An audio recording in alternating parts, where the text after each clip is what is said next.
Amigas, amigos, ¿cómo están ustedes? Mucho gusto en saludarles en un programa más de nuestra serie.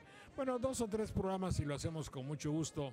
Hemos estado en esta Feria Internacional del Libro Universitario y queremos agradecer muy cumplidamente a la Universidad de Veracruz que nos haya permitido, que nos haya, dije, no dije haya, iba yo a decir, que nos haya permitido estar aquí en sus instalaciones para que ustedes se den cuenta del movimiento, del deseo que hay por conocer y que finalmente a lo mejor nos quejamos de la falta de cultura del pueblo mexicano y los medios de comunicación no hemos hecho lo conducente para que el pueblo evidentemente tenga una cultura que garantice, entre otras cosas, la democracia, entre otras cosas, el bien vivir, la felicidad en suma y otra, la seguridad, en fin, capítulo aparte, pero saludo con mucho afecto a Clemente Landa, señor profesor de la preparatoria, mucho gusto saludarte. ¿Cómo Jorge, te va, Clemente? Muy bien, mucho gusto, buenos días.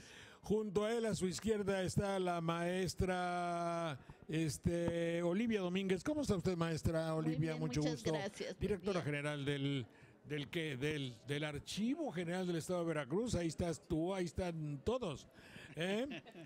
Archivo, ¿qué significa? Archi, quiere decir re viejo, ¿no? Arge es, por un lado, sería viejo, pero en este caso sería de los que gobiernan. Los que gobiernan gustaron siempre de guardar constancia de lo que hacían. Entonces, una especie de colección de los que gobiernan, colecciones de los actos. ¿Sí? Arge, arcaico, ¿no es antiguo? Sí, Tiene que ver, se unen, las palabras se unen y de las palabras sale todo. Arca, arge, arcaico, bueno, arcaísmo, cosa antigua, sí, arquetipo. Bueno, todo eso es archivo, Gracias, mi querida maestra Domínguez. Junto a ella está el señor profesor maestro José Eliud García, catedrático de la Facultad de Filosofía de la Universidad Veracruzana. Gracias, maestro. Gracias a ustedes, gracias. Después junto a él está Daniel Méndez Vivanco, representante fiel de la cultura huatusqueña. Mucho gusto, mi querido Jorge, Daniel. mucho gusto. Muchas gracias, señor profesor Manuel Munguía. Hola, Jorge. Nuestro Vademecum. Ay, qué buena. ¿Qué quise decir tú? No, porque tendría que ir contigo a todas partes. No. Vademecum, el que va conmigo. Enciclopedia. Es decir, el Vademecum está en mi farmacia vieja que tengo, que es un librote así, Sí. y cuando quiero ver qué medicina es esto, entonces voy al Vademecum. Y originalmente era más pequeño porque tenía que ir conmigo. Claro. Vademecum. Va a ver, conmigo. maestro de latín, ¿qué quiere decir Vademecum? El verbo eo, is, ire, ibi, itum, ¿verdad? Y Ir. vade es el imperativo. ¿verdad? Vade. Y me, conmigo. Y me, conmigo. Él va conmigo, O sea, tumbaburros para nosotros, ¿verdad? Por eso, pero el Vademecum, que sabemos que es un libro de consulta en las farmacias, él va conmigo. Ya está. Así es. Claro, cuando si la mujer está todo el día con el señor, Vademecum, no, es la Vademecum. También. Bueno, Pero él es una enciclopedia, es enciclopedísimo. no. Vamos, señor profesor García Barrero, hombre, ¿qué pasó con usted? También hay Decía Vademecum Silvia. de la educación y está también el cartapacio, que es una forma de hablar de un libro que tiene mucha información en poquito contenido. Cartapacio. Sobre Manuel Munguía decía Silvia Tomasa, no es Manuel Munguía, es Manuel Miguía, decía. De veras, la poetisa local. Juanita Robles, mucho gusto en saludarla. ¿Cómo está usted? Que trae las palabras que no debemos olvidar, pero que el tiempo ha empolvado. Fíjate que quedó bien. Mi querido Armando Ortiz, periodista, escritor reconocido. La sociología al servicio de la literatura, o la literatura y la sociología, en fin, todo eso, ¿verdad? De todo un poco. Dicho lo anterior, por ahí, ¿qué quedaría de otras semanas? Y ¿Alguna Magno palabra también, por ¿no? ahí?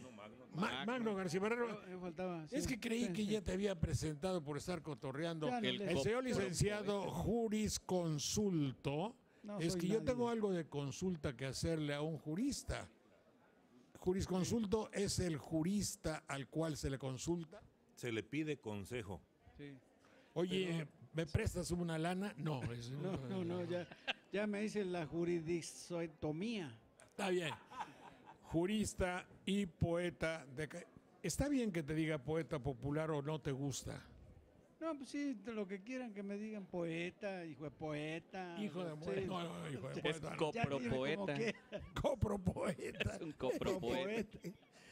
¿Quedaría alguna palabra por ahí que hayamos tratado en días anteriores, en sábado, en domingos anteriores y que debamos clarificar?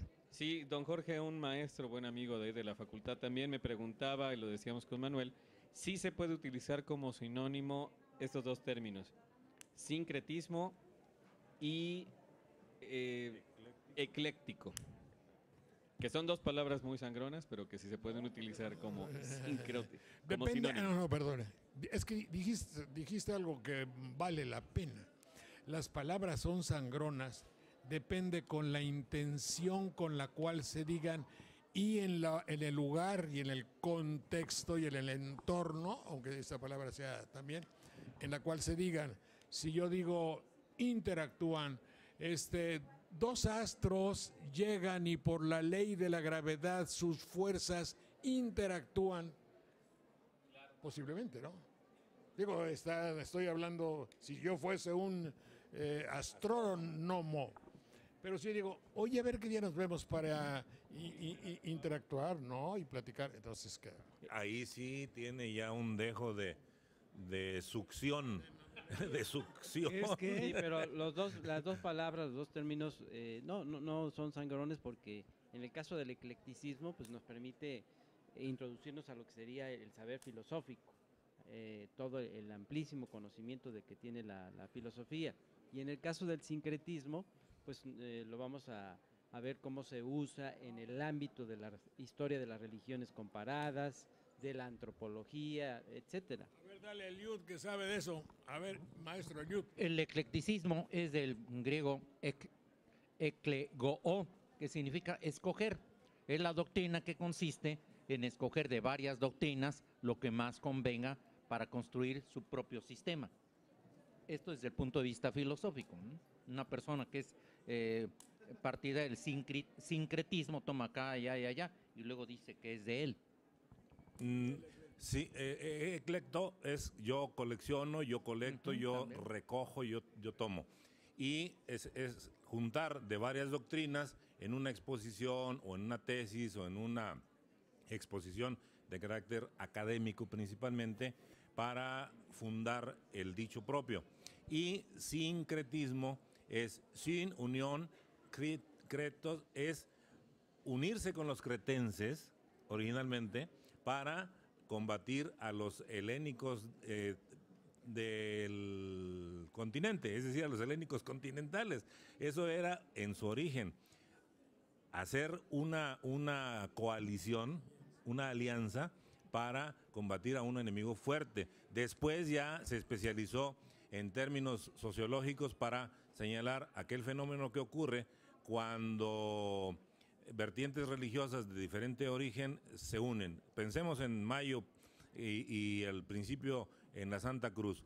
Hay una herencia europea en la cruz misma y en el asunto cristiano, pero en la forma que adornan con flores, con colores y con demás elementos que tienen origen indígena, ahí hay un sincretismo. En la Virgen de Guadalupe hay otro sincretismo muy, muy reconocido, porque ahí está Tonantzin, pero también está la figura de María. En nuestra nación se tuvo que hacer de esa manera.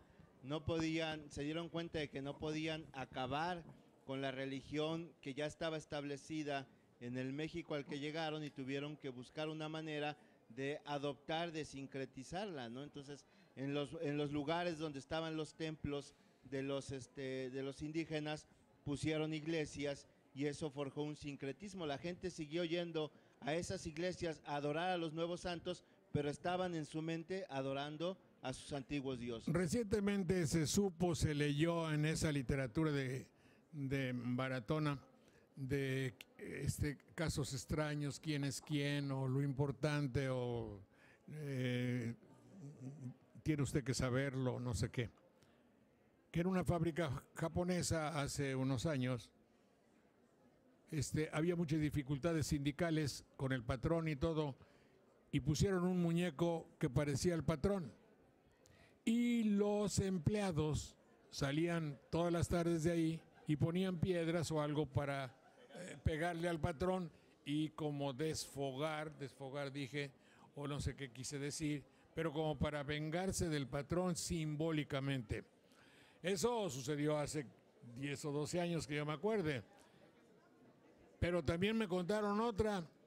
Los patrones de Tlacotalpan, de los ingenios o de los que tenían fincas, tenían mucha dificultad contra los esclavos negros que había, quién sabe de dónde, de Belice o de ahí, locales, lo que fuera. Y tenían mucho problema con ellos. Entonces un buen día les regalaban un toro y lo pasaban de allá para acá y venían con el toro y les daban todo el alcohol del mundo. Y el toro lo mataban a palos, a cuchilladas, como fuera. Era el patrón. Y el patrón les daba alcohol y lo juntaron el 2 de febrero de la Candelaria.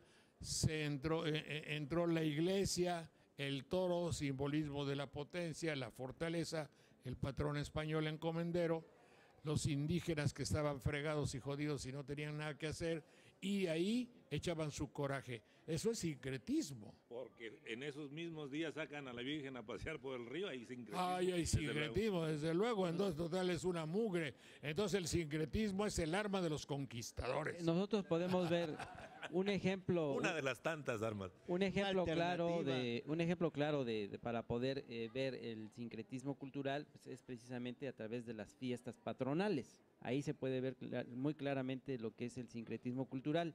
Y sobre el término eclecticismo, para poder llegar a la comprensión y al entendimiento de una teoría del equilibrio que ya nos viene desde el principio aristotélico, tenemos que meternos primero al eclecticismo, estudiarlo. Pero sí, por lo decías- tanto yo le contestaría al maestro, no los considero sinónimos porque tiene una aplicación muy reconocida en asuntos religiosos, Sí. uno, el sincretismo, y en asuntos filosóficos el otro, el eclecticismo. Aunque sincretismo también en cuestión política ya tiene una visión en la cual se unen dos personas en contra de otra. No, bueno, eso es la normalidad. Bueno, En México le echan un montón, no hay y problema. recuerde usted, don Jorge, también que existía la figura del chivo expiatorio. Claro, Así mi como chivito. Pégale al negro y Los Judas de Semana Santa y los monigotes de carnaval también. Bueno, oye, ¿cómo te va? ¿Cómo estás? ¿Cuál es tu nombre? Yo me llamo Jorge Saldaña. ¿Tú? Samuel. ¿Samuel qué? Samuel Ian Tapia Delgado. Samuel. Samuel Ian Tapia Delgado. Samuel Tapia Delgado. ¿De dónde eres, Samuel? De Jalapa. ¿De Jalapa? Yo soy de Banderilla, que es mejor, obviamente. Más cerca. ¿No lo crees? ¿Qué compraste? ¿Te lo compró tu papá? No, mi mamá. Ah, tu mamá. ¿Qué, tu mamá es la que lleva el dinero en casa? No, pero No, es que ¿verdad? mi papá llegó después. Está bien, está bien. Esto se llama La vida. en un castillo. ¿Y por qué te gustó? ¿A qué año vas primero? Voy en sexto. Vas en sexto de primaria. Mira qué cosa tan bonita. Mira qué cosa tan bonita de libros. ¿Y esto qué? ¿Cómo se hace? Se supone que lo abres A ver, ¿a qué? así y lo pones así. Ah, que a toda. Digo que qué bonito, ¿verdad? ¿Eh? A ver, explícamelo tú, pues si tú lo compraste, a ver. Pues se supone que aquí vienen los personajes del castillo Ajá, y la historia, ¿no? sí. Entonces tiene las partes, bueno, más o menos así de un castillo. Entonces aquí está el cuarto como de armas, aquí abajo la cocina, aquí el comedor. Uy. No, Acá pues queda. una cama, Mira qué y bonito. aquí está la entrada al castillo. Al castillo. ¿Quién vive en el castillo? Pues los ¿Tú reyes, vives? ¿Dónde está tu recámara ahí? ¿Cuál es tu recámara? Pues no sé. ¿Eh? ¿O cuál es la recámara de tus papás? Esa, la del rey y la reina, obvio. ¿Y entonces la tuya cuál es? ¿Vives tú en el castillo o no vives en el castillo? No. No, fíjate, es revolucionario. Este cuate no le gusta el castillo. No, pues sí, ya se peleó con el papá y la mamá. Eres socialista. No vives en el castillo. Muy bien. ¿Por qué escogiste el castillo y no la revolución de Cuba o algo así? Que eres tradicionalista. Porque me gustó mucho el castillo. Te gustó mucho el castillo. Muy bien, pues te damos las gracias de que nos hayas mostrado tu libro, ¿eh? Y qué bueno que tu mamá te compró un libro y ahí puedes... Tercera dimensión. En tercera dimensión se dice. Mucho gusto en saludarte. Samuel, ¿me dijiste que eres? Está bueno, Samuel. Mucho gusto. ¿Vas bien en la escuela? Sí. ¿Promedio? 9.9. Sí, perfecto, perfecto. Es como yo, como en casa, todo el mundo. Si es Saldaña, tiene que sacar 9.9. Tú en ese caso, si eres Samuel, 9.9. Felicidades, gusto Gracias. saludarte. Gusto. Gracias. Hasta luego. Chao. Mira otro. Este nos lo trajeron de otra. ¿Qué editorial es? Vamos a ver.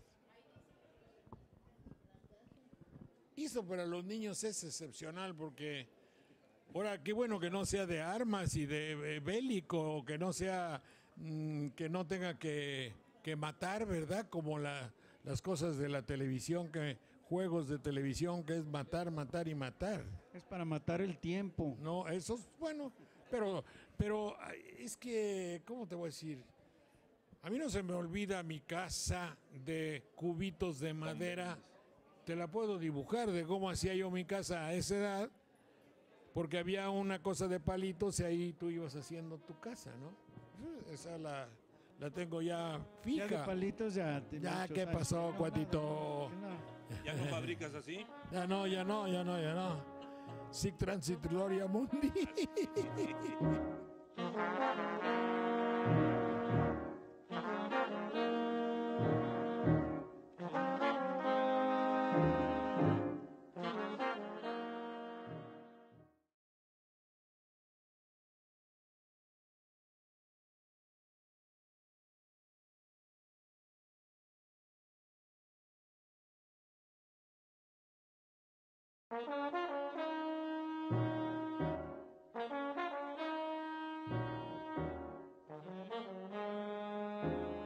Yo les tengo un reto excepcional. ¿Cuántas partes tiene un libro? No en su contenido, sino en su factura o manufactura. Lomo. Yo te digo, lomos. ¿Por qué en plural? Porque son 4 lomos. Yo creo que nomás el lomo era este. Tiene Lomos, portada. Portada, contraportada. Espérate. Poco a poco. Los lomos, y ahora aprendemos que esto para ti también es un lomo. Entonces ese también y ese también. Yo solamente creí que el lomo era este y no. Entonces, lomo. Portada. Sí. Contraportada. Solapa o segunda de forros. También. De forro es nada que ver Es que forro es igual que la pasta. Que Forro es lo la que tapa. cubre. Forro, tapa, pasta es igual. Una vez en el programa llegó alguien que dice, ¿y quién escribe esto de aquí? Y estaba la foto del señor que escribía la introducción. Digo, entonces tú eres el solapador del autor. Es la solapa. ¿Solapa qué significa? Solus. No, un borde, una tapa. Eso significa. ¿Borde de tapa? Borde o tapa. Borde o tapa. Al último tiene algo que dice que este libro se acabó de imprimir. Colofón. ¿Un qué? No, aquí está. Al colofón. principio. No, esa es la página legal. Esa es la Primera edición, julio de tal. Esta es Y la luego página dice, legal. diseño de la colección, diseño de cubierta o tapa. También. Está bien, espérate, otra cosa. Reservados todos los derechos. Luego ahí tiene una cosa que es los derechos de Tuquets en este caso. La dirección, impresión litográfica. ¿Qué significa impresión litográfica? Litos, piedra. Grafos, escribir. Eran unos grabados que se hacían originalmente en una superficie rocosa, muy trabajada para el propósito, y donde se estampaba la imagen para después devolverla a un hule que finalmente proyectaba sobre el papel o imprimía sobre... Ahora, Tenía también una hoja de guarda y el colofón que mencionaba la maestra, ahí es donde se ponía el nombre del impresor, el lugar en donde se hizo, la fecha, todos esos elementos, hoy lo ponen al frente. En el caso de las solapas también se le llama orejas, así se refiere. Y yo quisiera mencionar que en lo que se refiere al cuerpo del libro, a su contenido, en lo que es la primera parte, pues se han dado cosas interesantes con el paso del tiempo, ¿no? En algunos ponen la introducción, otros le llaman prefacio, nota introductoria, lección preliminar, proemio, y en todas esas modalidades que forman parte de la entrada de un libro, de la introducción de un libro, se han dado verdaderos tratados de quienes los escriben. Y que lamentablemente luego se ha ido perdiendo esto, ¿verdad, Manuel? Con el paso del tiempo, porque en el pasado sucedía más esto, ¿ah? El maestro Antonio Castro Leal es todo un caso en la literatura mexicana, que trabajó para muchas editoriales, y en los libros de Porrúa pueden encontrar ustedes muchos de sus prólogos. Hacía verdaderos tratados en el prólogo de los libros. El mismo Borges, por ejemplo, se buscan más los prólogos de los libros que ha, valga la redundancia, prologado Borges, y a veces se olvida uno del contenido del libro. Prólogo, proemio y prefacio, ¿es lo mismo? Son ahora especie de sinónimos. Sus raíces se parecen por el inicio. Pro, lo que está delante, lo que va enfrente, ¿sí? Y prólogo es antes de la palabra. Maestro. Y se van dando Prolegómeno también, y ¿no? se van dando sus variantes también, porque hay libros que han contemplado todo eso, aunque sean sinónimos. Insisto, hay libros que han presentado todo eso: introducción, nota preliminar, proemio, y eso hace que se enriquezca el contenido de un Pero libro. todo esto, Jorge, en la lingüística se le llaman paratextos. Sí. Es lo que está en el umbral del mismo texto.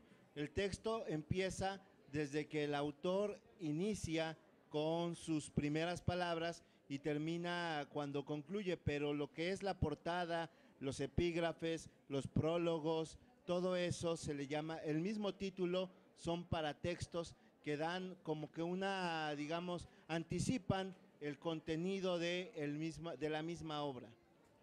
Ustedes son muy...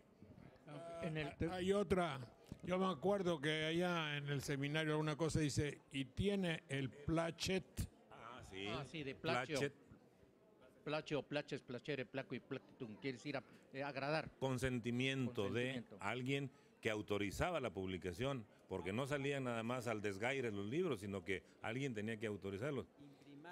Imprimatur, se le llama imprimatur, y era como una especie de autorización o aprobación. Sí, el Igual imprimatur en es imperativo. Imprímase porque ya pasó por el plachet, ya obtuvo el plachet, por lo tanto se ordena imprimirlo. También hay esa parte que estaban mencionando hace rato con el nombre de le llegan a llamar ex libris también. Y la dedicatoria, hay dedicatorias famosas como la del mismo Quijote, que es una dedicatoria en la cual el Quijote ofrece el libro al conde Lemus. Sí, para que éste de alguna manera pueda brindarle ciertos beneficios económicos, pero el condenado conde nunca le da un solo centavo a Cervantes, ¿eh? Conde y condenado. Yo recuerdo la dedicatoria de uno de mis maestros, el maestro Guillermo Florís Margadán, que fue tu maestro también de Derecho Romano, ¿no? Escribió un libro de historia del derecho en el que yo colaboré un poquito ahí en la redacción, y dice, voy a dedicar el libro, a ver qué te parece. Y ya le pone, a fulana de tal, no digo el nombre, bajo cuya dulce dictadura nacieron las páginas de esta obra. Su mujer, a lo mejor, obviamente, si era dulce dictadura, era su mujer, por lógica natural. Y ahorita que mencionaba don Jorge, el que necesitaban el plachet, ahí en el colegio preparatorio tenemos una gran cantidad de libros antiguos, usted los debe de recordar, claro, los cuales seguramente usted en alguna ocasión se puso a leer con su maestro librado, porque hay muchos libros también en latín. Tienen una gran colección de ex libris. Los mencionaba Manuel, son una especie como de cromos, de imágenes pequeñas que distinguen al libro. Hoy, aquí en México hay una gran colección de ex libris que son en sí mismo parte de los libros, pero tienen su propio arte. Y viene ahora también, hay una investigación que se ha hecho en el colegio, lo que le llaman marcas de fuego. La manera en que antes el libro se diseminaba, se tenía ese plachet porque principalmente había una institución que prohibía leer ciertos libros. En su tiempo la iglesia, en su tiempo cada uno de los gobiernos que no le parecían ciertos libros. Normalmente quien tenía los libros en este país pues eran colecciones personales o en los monasterios. Como no iba uno al monasterio y se lo llevaba el libro prestado y luego lo regresaba, porque pues, luego los libros se quedaban con uno, en los monasterios los marcaban como si fueran reses y les ponían un fuego candente, fuera en uno de los lomos o en una de las pastas que antiguamente eran de piel, sobre todo de cerdo. ¿Y ese hecho de quemarlo se llamaba el qué? Marca de fuego. La marca de fuego. Yo recuerdo muy bien una entrevista que usted le hizo al periodista Mauricio González de la Garza. ¿Cómo no, mi amigo? ¿Se acuerda había sacado en esos momentos a la edición, al público, un libro que se llama La Última Llamada? Y entonces a usted le llamó mucho la atención la dedicatoria porque era un fuerte cuestionamiento que hacía en aquel momento al régimen de López Portillo y puso en la dedicatoria a Mauricio González de la Garza: a José López Portillo con desesperada esperanza. ¿Qué me decías? Sí, sobre el origen del libro, ¿no? Aristóteles en una parte de sus obras dice que intellectus es tan quam tabula rasa, es decir, que el entendimiento es como una tabla rasa. ¿Qué es esto? Bueno, eran unas tablillas, tal cual, ¿verdad?, untadas de cera, y entonces con un punzón stiló, grafé, se ponían pues letras griegas o palabras griegas o lo que fuera, ¿no? Entonces, por eso decía que el entendimiento está como una tabla rasa, o sea, sin cero, sin cera alguna, ¿verdad? Hay otra expresión que también es lo de hizo tabula rasa. ¿Sí? Isos es igual. Algo. Eso es agarró parejo. Sí. Eso es igual. Hacer como que emparejas algo, sí. Acabó con todos. En uno de los programas pasados hablábamos del padre Lemercier, que es muy importante en la vida, o pudo haberlo sido más, y transformado el panorama de la fe, del cristianismo y de la Iglesia Católica. Casi podría decir no lo dejaron. Y entonces vino a cuento el hecho de que Fernando M. González, psicoanálisis en el monasterio de Santa María de la Resurrección de 1961 al 68, y aquí está el libro. Cuéntales a nuestro querido público de qué debe tratar este libro, por favor. Este libro tiene la gran valía de que nos presenta precisamente el trabajo realizado por este sacerdote y que consistió por medio de su monasterio en aplicar el psicoanálisis, la teoría del psicoanálisis con, sobre todo, como usted lo comentaba ya en otras ocasiones, don Jorge, con personas, en este caso, por ejemplo, hay un trabajo interesante con sacerdotes que tenían problemas en su comportamiento sexual, concretamente en lo que se refiere al homosexualismo, y pues eso en aquella época, estamos hablando de la década de los 60, pues generó toda una gran polémica, provocó un distanciamiento de él y de el grupo que lo apoyaba con el Vaticano. Empezaron presiones muy fuertes hasta que llegó un momento en que tuvo que retirarse del sacerdocio, de su ministerio.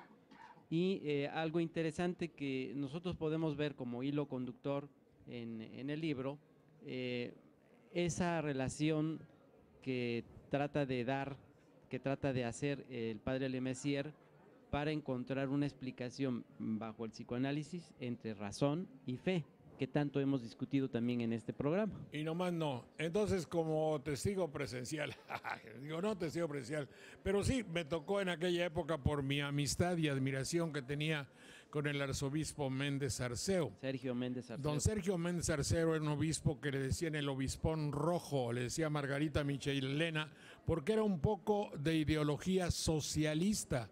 Es decir, veía por los pobres, en fin, llevaba a la práctica, la doctrina de Cristo, que creo yo que con justificadísima razón de darle prioridad a las necesidades de los pobres y quererlos. Y él tenía esa idea y era crítico a sí mismo de la iglesia. Él venía mucho a mis programas, yo tenía muchas dificultades por traerlo a mis programas, no era bien visto del gobierno de la época, Mario Moya Palencia, que en paz descanse, creo que estaba en Gobernación y me decía, ¿por qué va a invitar usted al obispo Ben Cerceo? Digo, ¿hay alguna razón para que no lo invite?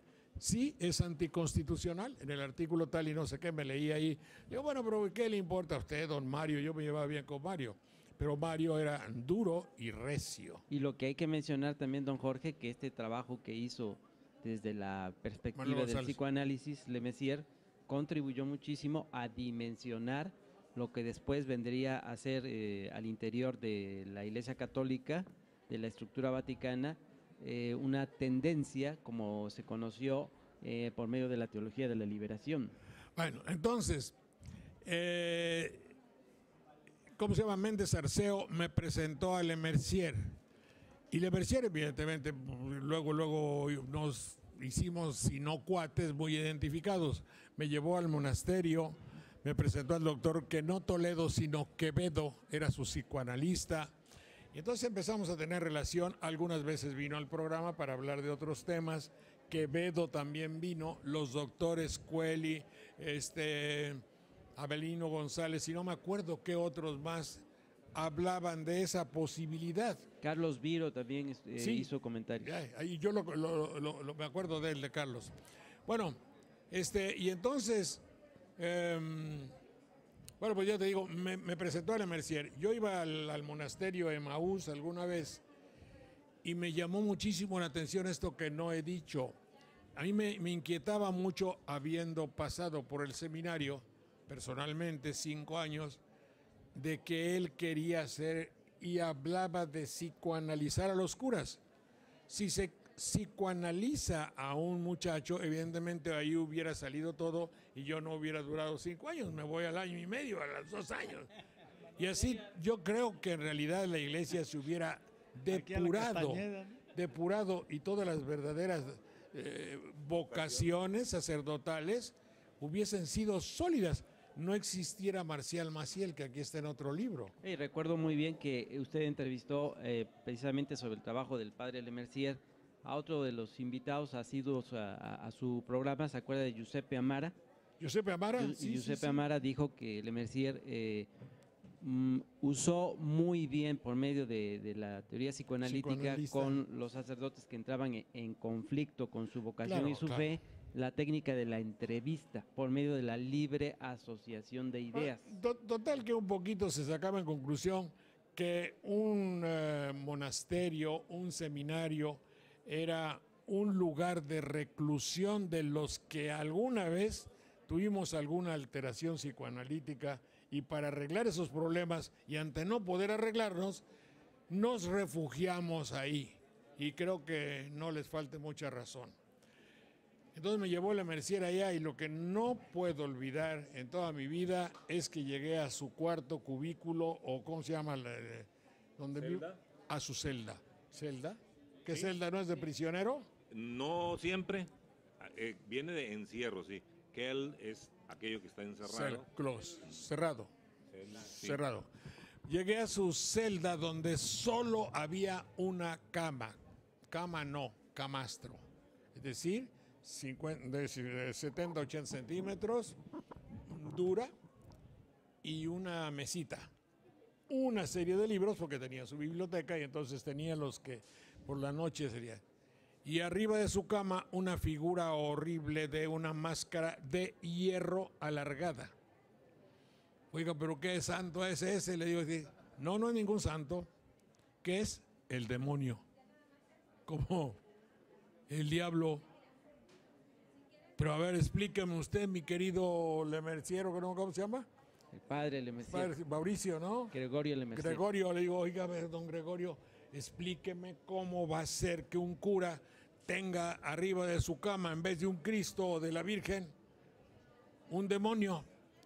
Y me dio una larga explicación, pero hermosísima, en cuanto que él necesitaba estar cerca de su enemigo espiritual para conocerlo y poderlo vencer. Ya está un poco jalado como idea, ¿no? Porque ejercía también un símbolo que explicó Carlos Viro en uno de sus programas, don Jorge, la estrecha relación de tener en ese caso el diablo, el demonio, con la teoría psicoanalítica para ver el instinto animal, cómo aflora la bestia en el ser humano cuando se aleja de la razón.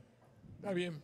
Bueno, pues entonces eso era lo fundamental de este libro, en el cual se habla de Fernando M. González, habla de cómo no se pudo porque la Iglesia no aceptó que hubiese psicoanálisis. Yo creo que la Iglesia ahí perdió muchísimo. Y muchas personas tienen ese tipo de figuras. Si hablamos, por ejemplo, de la ciudad de Nueva York, tienen un Lucifer como uno de sus principales símbolos, que es la Estatua de la Libertad, que es la portadora de la luz. Es una persona que significa Lucifer. Y algo que hay que decir, que el padre Le Mercier fue siempre congruente con sus convicciones, se manejó con sobriedad, tal y como lo describe usted en una de sus celdas o habitaciones que tenía en el monasterio.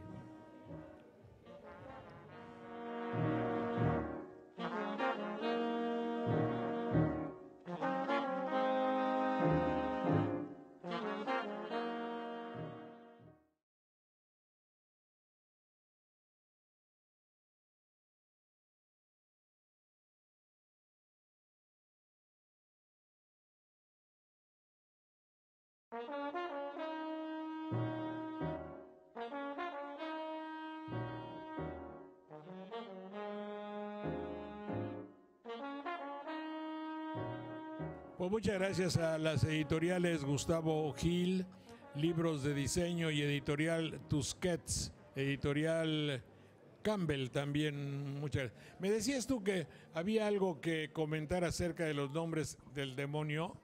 Bueno, ahorita que mencionaba también el que tenía este sacerdote arriba en su celda, la imagen del demonio como un recordatorio.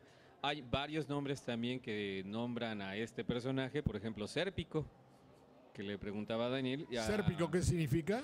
Serpiente. Identificado con la serpiente por la connotación que le da la tradición bíblica a la serpiente, tanto así que cuando llegaron a México y encuentran una civilización que entre sus personajes destacados tiene a una serpiente emplumada, entonces creen que están haciendo prácticas demoníacas. Hay un dato interesante que yo también quisiera comentarlo, de que muchas veces tanto poetas y escritores me he encontrado con sus escritos y sus obras para referirse a Dios o a Jehová o a Yahvé, se dirigen de una forma así, diciéndole Adonai, pero este término, este nombre de Adonai maneja una dualidad. Pudiera ser el hecho de estar dirigido a Dios o a Yahvé, pero también en otros escritos parece que se refiere al diablo y al demonio. No. Adonai es Señor, ese es Dios, no, pero que los que otros se lo arroguen no quiere decir que el significado cambie, o sea, se lo arrogan porque quieren considerarlo su Señor, porque su Dios. En algún momento lo hicieron en términos irónicos, sí. Claro. Lo mismo pasó con demonios. Demonio no es originalmente el espíritu del mal, maestro. No, daimonos, perdón, es espíritu, es divinidad, ¿eh? Si nosotros revisamos, perdón, maestro, si nosotros revisamos, yo recordé muchísimo en una de las varias entrevistas que usted le hizo a Salvador Fraicedo, que Salvador Fraicedo no nada más tenía su formación religiosa, sino tenía una formación parapsicológica y que hizo libros de esa naturaleza, hizo comentarios alusivos a eso que estoy comentando, a eso que estoy diciendo. También Luzbel y Lucifer no están referidos precisamente a la parte del mal, ¿no? Sino que es un nombre bellísimo, además. Portador de la luz. El portador de la luz. Luz bella. El que lleva la luz. Así es, Luz Bella, Luzbel. El chamuco como este. Y me acuerdo de Díaz Mirón que decía, y inclinarme ni ante aquel que enciende y apaga el día, que si yo fuera ángel. Que como el perro que lame la mano de su señor, el miedo ablande el rigor con el llanto que derrame, que la ignorancia reclame al cielo el bien que le falta. Yo, con la frente muy alta, cual retando al rayo a herirme, soportaré sin rendirme la tempestad que me asalta. No esperes en tu piedad que lo inflexible se tuerza, yo seré esclavo por fuerza, pero no por voluntad. Mi indomable vanidad no se aviene a ruin papel, humillarme, ni ante aquel que enciende y apaga el día, Si yo fuera ángel, sería el soberbio ángel Luzbel. El hombre de corazón nunca teme a la malicia. No hay más Dios que la justicia, ni más ley que la razón. Sujetarme a la presión del levita o del escriba, inclinar la frente altiva ante torpes soberanos. Yo no acepto los tiranos, ni aquí abajo, ni allá arriba.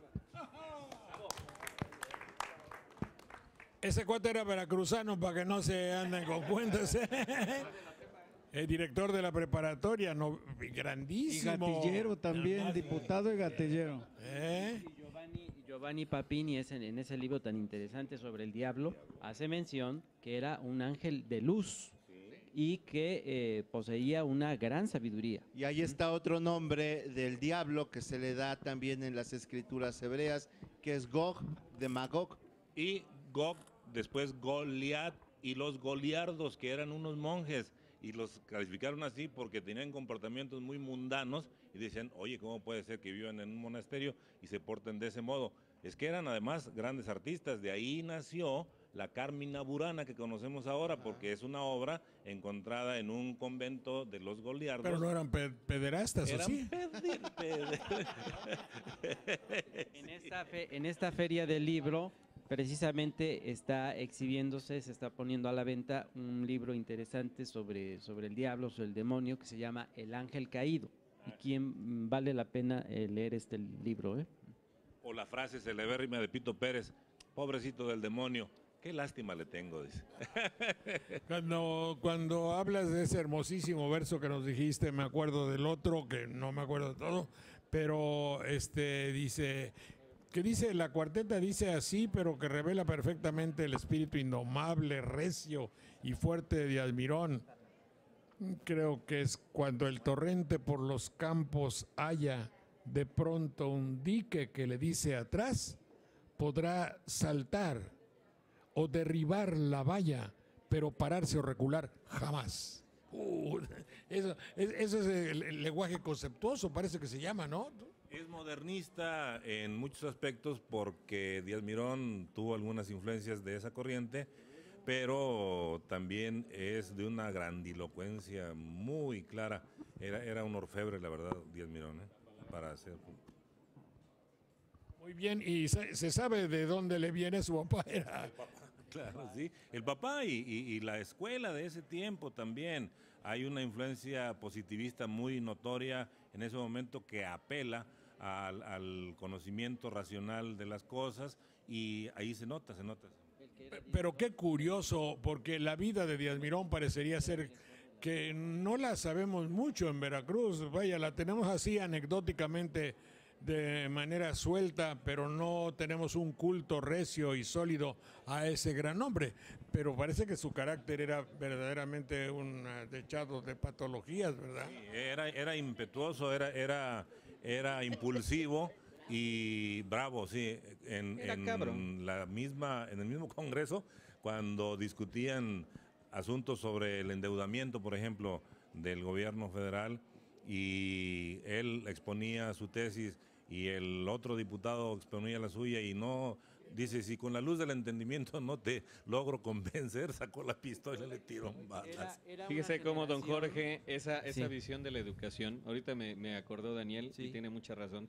José María Esteva, que también fue director del Colegio Preparatorio, poeta destacado, buen amigo del papá de Salvador Díaz Mirón, también era un hombre de contrastes, altamente enojón, molesto, y con una poesía, hay una que se llama La Mujer Blanca, es una novela donde también toma algunos poemas, bellísimos, hermosos. Cuando empezamos a ver la vida de los poetas y encontramos cómo ellos, en su vida cotidiana, decía Manuel, ¿no?, cuando él discutía en el Congreso algunas de las leyes, lo hacía con vehemencia, pero con una vehemencia poética, con una visión de los sentimientos a flor de piel. Claro, ya la parte un poco más mundana de que se ponía medio... No, se lanzó a perseguir forajidos por el estado de Veracruz, porque digo, ¿cómo que no los pueden detener? Y él a Santanón. A Santanón, por ejemplo, se dio a la tarea de buscarlo, y cuando ya estaba retirado en el puerto, debo decir antes que sí hay estudios importantes sobre Díaz Mirón en la universidad, lo que pasa es que falta difundirlos, y la misma universidad creo que tiene responsabilidad en eso, hay que darlos a conocer más. Ya retirado, alguno de los gobiernos postrevolucionarios le mandó a una emisaria, cosa rara porque era reportera de un periódico de aquellos tiempos. No era muy común que las mujeres trabajaran como reporteras y menos que salieran de la Ciudad de México, y la enviaron para ofrecerle una pensión vitalicia por parte del gobierno federal. Y le dijo: señorita, tengo averiada una mano, pero mientras la otra pueda escribir, yo no acepto dádivas del gobierno. Y la muchacha le dice: oiga, es usted muy orgulloso. No, soy soberbio, dijo. Era una generación, Claro. don Jorge, era una generación muy aguerrida. Yo recuerdo que en ese grupo estaba un familiar mío que incursionó también en la poesía. Siempre se dedicó fuertemente a la actividad comercial, José María de Paula César, y que siempre tenían la característica de usar mucho la sentencia. Recuerdo que en la inscripción que hay en su tumba, que creo que todavía se conserva en la tumba de José María Esteva, se deriva de un poema que dice algo así como: y al final del camino, tierra, polvo, nada. Sí, sí. Fíjate que eso que dices tú, me quedé pensando en que ninguna cadena de periódicos, ninguna noticiero ha tomado como ejemplo a Díaz Mirón, porque lo que tú acabas de decir, de que a Díaz Mirón le ofrecieron una dádiva, una, ¿cómo se llama eso? Una canonjía, una mensualidad, y él dice, una sinecura, sí, pero un dinero, le ofrecieron un dinero como una jubilación. Él dijo: mientras yo pueda escribir, no. ¿Es usted orgulloso? No, soy soberbio. Finalmente era honesto. Bien se puede tomar para que todos los que trabajan en los noticieros, en la televisión, en gran parte de la prensa, no toda, lo tome como el héroe, como el ídolo del antichayote.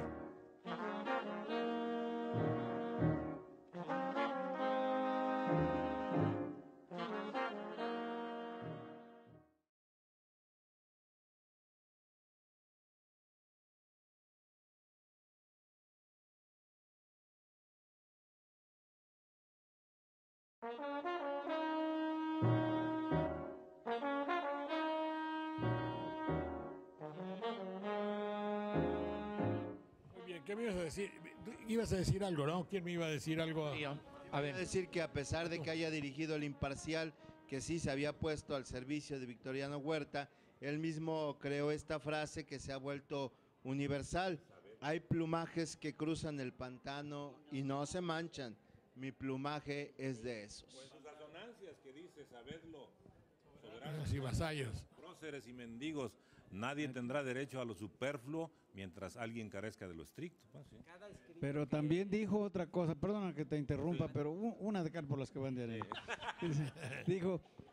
Le dijo a una mujer, le dice: no te des al acaso, Dios no envía la suprema verdad a cualquier gusto, la manda para hacer en la porfía botín del fuerte y galardón del justo.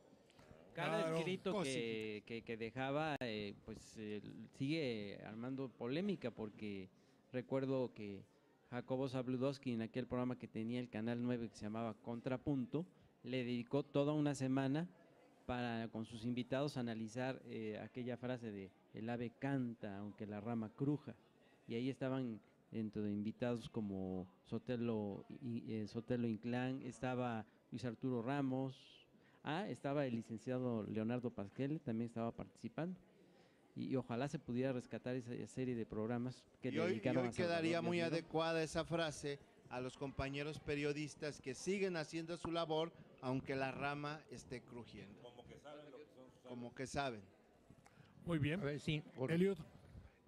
sobre el psicoanálisis estabas hace un rato analizando sobre Lefebvre también.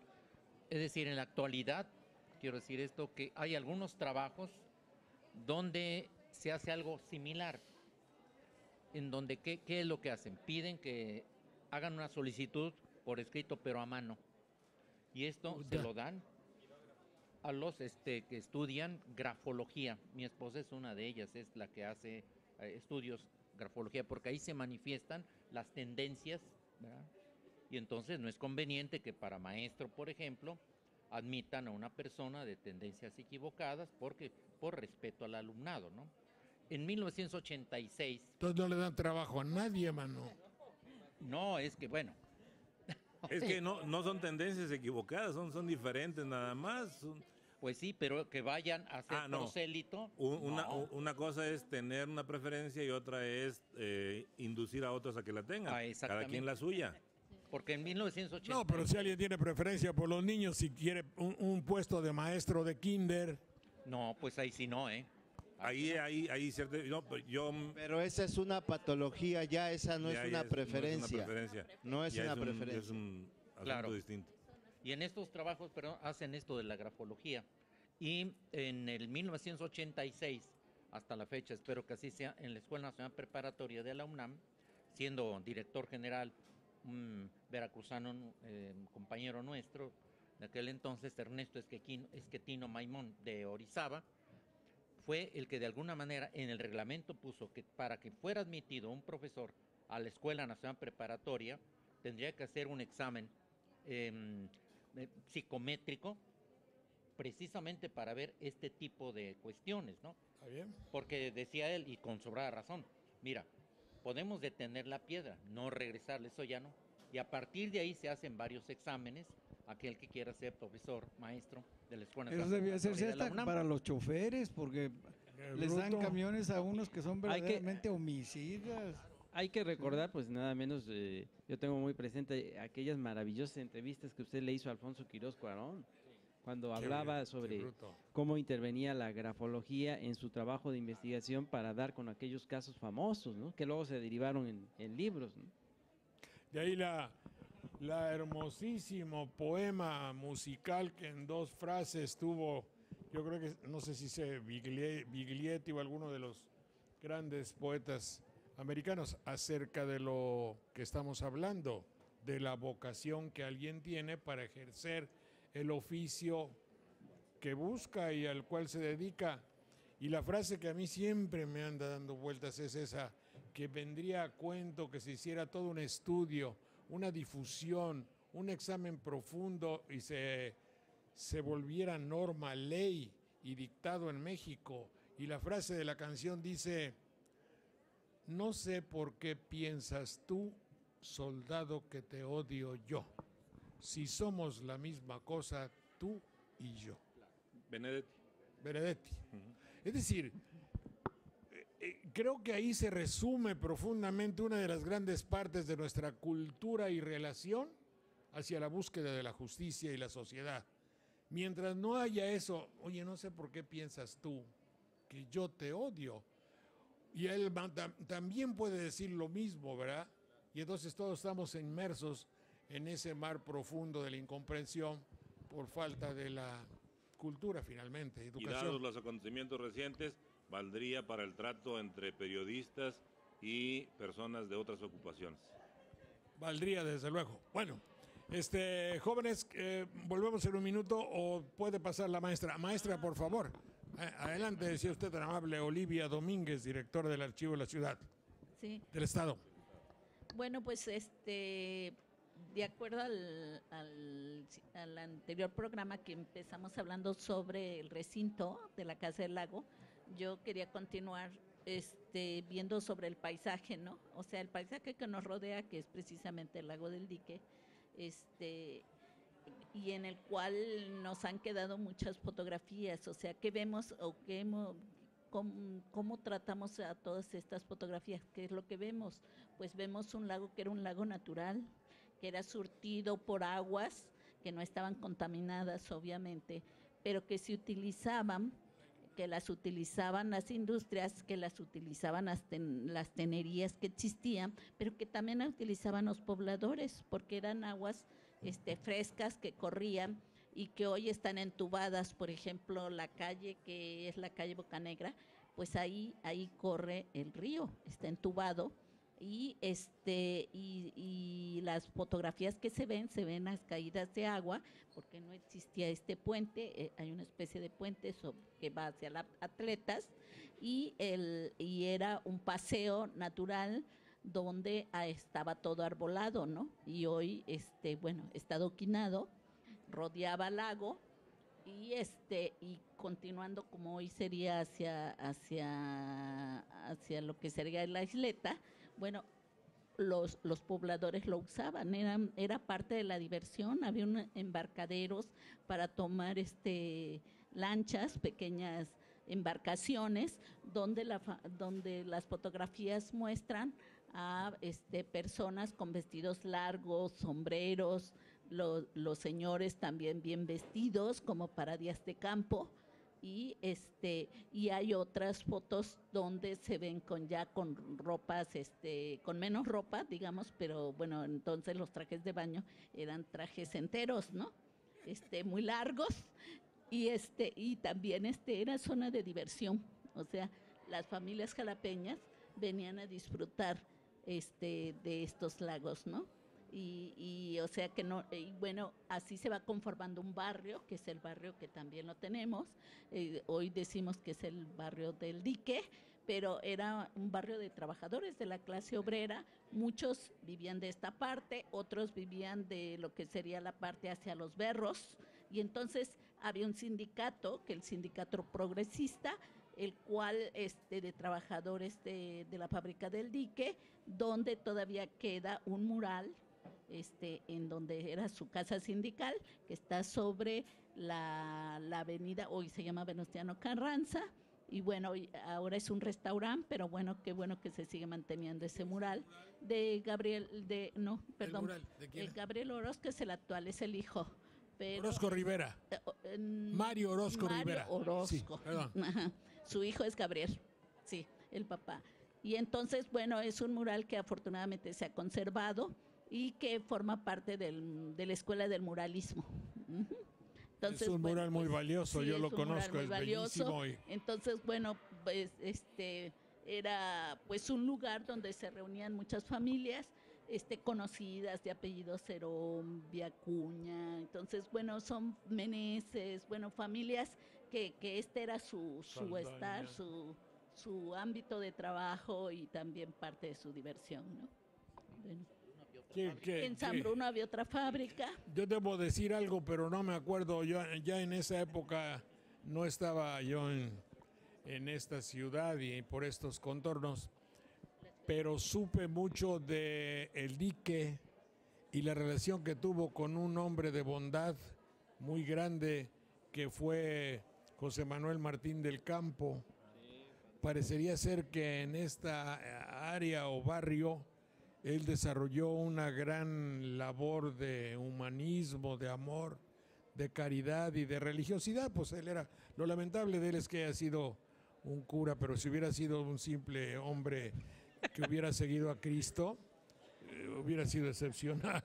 Y perdón, licenciado. Otra cosa, don Jorge, a destacar es que también toda esta zona que desarrolla mucho con una visión de ciudad jardín, el gobernador Jara, empieza a ser una especie de modelo para otras ciudades en México. Empezamos a ver cómo los lagos se empieza a conservar como una zona de esparcimiento natural, decía la maestra, empiezan a desarrollarse obras como la universidad, el estadio, otros lugares para que empiece a haber un crecimiento no enfocado nada más a lo industrial, que fue después la tendencia en otros regímenes. No, y efectivamente, como usted dice, don Jorge, el padre Martín del Campo en esta parte de la ciudad, en esta área, hizo una gran labor, nada menos que lo que hoy conocemos como el gran templo donde se adora, donde se venera a la Virgen de Guadalupe, el santuario de la Virgen de Guadalupe del Dique. Pues él colocó la primera piedra, es un sacerdote muy querido que hoy está en proceso de beatificación y que fue, como usted bien sabe, recibió primero el diaconado, pues nada menos que por Rafael Guízar y Valencia. Bueno, él es grande no por quien le dio el diaconado, sino porque en realidad era un hombre de bondad muy sólida. Así hubiera sido ateo. ¿Cuál es la bronca? Hay que recordar también. ¿A poco le negaría su jerarquía si hubiese sido ateo? No, claro que no. Ahí está. Hay que recordar también que él es pionero también en la lucha contra el cáncer. Sí. Y él hace un trabajo interesante con los niños que ya venían padeciendo de este problema. Era un hombre de una gran bondad, y le hice muchas ¿cómo se llama eso? Perradas. Me portaba yo mal y él era el que me perdonaba todo. Adelante, Juanita. Sí, gracias, don Jorge. Esto es sobre la lectura que usted también decía que es tan necesaria. Voltaire decía que se lee demasiado poco y aún entre los que hacen la mayoría lee muy mal. Hay por ahí un epigrama que dice: he aquí la suerte de los hombres, muchos los llamados y pocos los elegidos. He aquí la suerte de los libros, muchos los deletreados y pocos los leídos. De lo anterior se deduce: el saber leer constituye un verdadero arte. Y puesto que todo arte ha de definirse según el objeto que aspira, el objeto que aspira a conseguir, debemos preguntarnos: ¿por qué y para qué leemos? ¿Es para instruirnos? ¿Es para juzgar las obras? ¿O es, por el contrario, para simple deleite y regocijo? Pero en cualquier caso, lo fundamental es leer lentamente, preguntándonos a cada párrafo el sentido de cada idea y si la hemos comprendido lo suficiente. No se debe leer precipitadamente. La prisa es otra forma de pereza. Nuestros padres llamaban a esta práctica leer con los dedos. Pues sí, es decir, hojear los libros de tal modo que al final de cuentas habían trabajado más los dedos que los ojos. Si buscamos el placer de la lectura, hay que leer con el espíritu atento y despacio, primero en voz baja y luego a media voz, respetando, eso sí, siempre la puntuación. Muy bien, Juanita. Magno Garcimarrero, si eres tan Muchas amable, gracias. cuéntanos por favor, ¿qué nos vas a decir hoy poéticamente hablando? Me voy a soltar con la democracia, ¿A vos? que es una forma aquí en México de la escatología. Qué poca ma- A partir de lo que conocimos en el debate del domingo. En contiendas de poder se agudizan las patrañas y llamando las campañas vienen a todo joder. Uno las tiene que ver y oír en todos los medios, proponiendo los remedios que ofrecen con suficiencia, colmándonos la paciencia con insufribles asedios. Por teléfono y por tele, por radio y televisión, sin tregua la población los recibe y se conduele. Tampoco falta un pelele que tocándonos la puerta a deshoras nos despierta de nuestra bendita siesta para invitar a la fiesta de una democracia incierta. Esta batalla campal nos cuesta tanto dinero que nos hace un gran agujero en el fondo del costal. Puede que no haya otro mal peor en esta democracia que sufrir esta desgracia de gastar tantos billetes para elegir mequetrefes que continúan la falacia. Qué pesimismo, Juanito, qué barbaridad, que no tienes una luz de esperanza, todo lo niega. Qué Leí la alegre, tengo otras más tristes. catastrofismo. Catastrofista. Oye, ¿qué es eso? Catastro, lo que gira y cae. Ah, ¿tú vas a sacar una escritura al catastro? No. No, esa es otra cosa. Catastrofista quiere decir el que gira, trofos y cae. Tropos. Tropo, giro, ¿eh? Catastrofista, pero cámbiala a F, catastrofista. Gracias, mi querido Magno. ¿Alguna recomendación, señor licenciado? ¿Alguien que quiera agregar algo o ya? Ahora vayamos a unos reportajes especiales que tenemos ya como establecidos en nuestro programa, y después de esos reportajes solo me despido de ustedes.